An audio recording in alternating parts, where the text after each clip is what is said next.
G'day, language lovers. Welcome to another exciting lesson on essential English idioms. We're thrilled to have you join us today.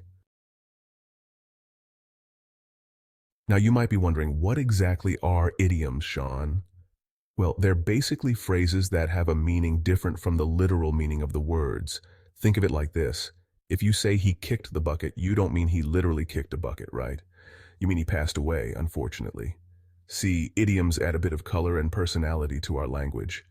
Learning idioms is your ticket to sounding like a true blue Aussie. So, let's dive into some Bonza examples, shall we? All right, let's have a squiz at some top-notch idioms that will make you sound like a true blue Aussie. We're diving into Lesson 7 of Robert J. Dixon's Essential Idioms in English, a classic guide for mastering idioms. First up, to point out. This means to show something to someone or bring it to their attention. Imagine you're on a tour bus and the guide says, "Now if you look to your left, I'll point out the opera house." Easy peasy, right? It's all about drawing attention to something specific. Next, we have time's up. This little ripper means that time is finished, no more chances. Picture this. You're in an exam and the teacher yells, "Time's up, pens down." It's a clear signal that the allotted time has ended. That's to be up in action. No more writing, just hand in your papers. This one's a dead-set giveaway. It means something has finished or concluded. It means something has finished. Like crossing a finish line, it's the end of the road. Say you're watching a footy match and the final siren goes off. The game is over, mate. The game is over, mate. Simple as that.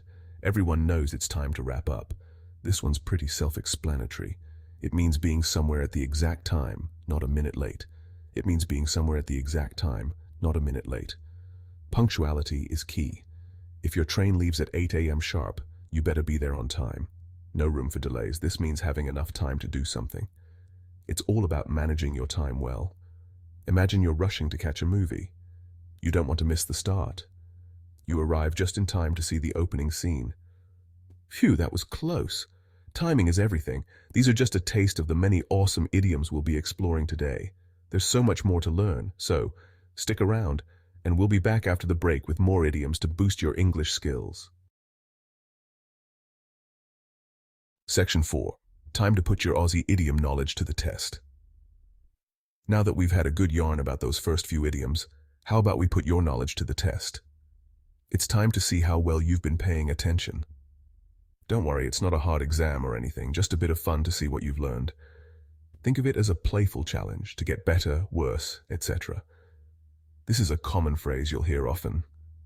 This one's a no-brainer. It simply means to become better, worse, or whatever adjective you're using. Easy, right? For example, my surfing skills are getting better every day. Practice makes perfect. To get sick, well, tired, busy, wet, etc. These are all states of being. See the pattern here? It's all about becoming something. It's a transformation. Like, I got soaked walking home in that downpour. Had better. This is another useful phrase. This means you should do something, or else. It's a bit of a warning.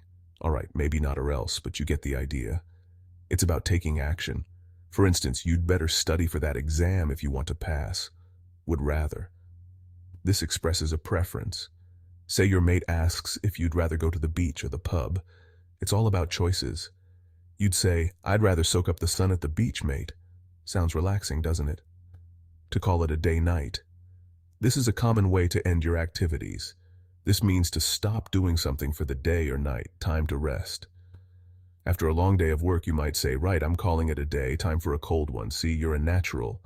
Keep practicing, keep up the good work, you're doing great, and your understanding of Aussie idioms is improving. Section 5. Keep practicing, sport. You've got this.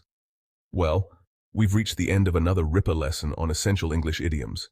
Feeling chuffed with your newfound knowledge? You should be. Remember, the key to mastering idioms is to practice, practice, practice. Don't be afraid to chuck them into your everyday conversations.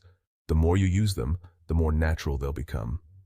And who knows, you might even teach some of your mates a thing or two about Aussie slang. So keep your chin up, keep practicing, and remember to have a good laugh along the way.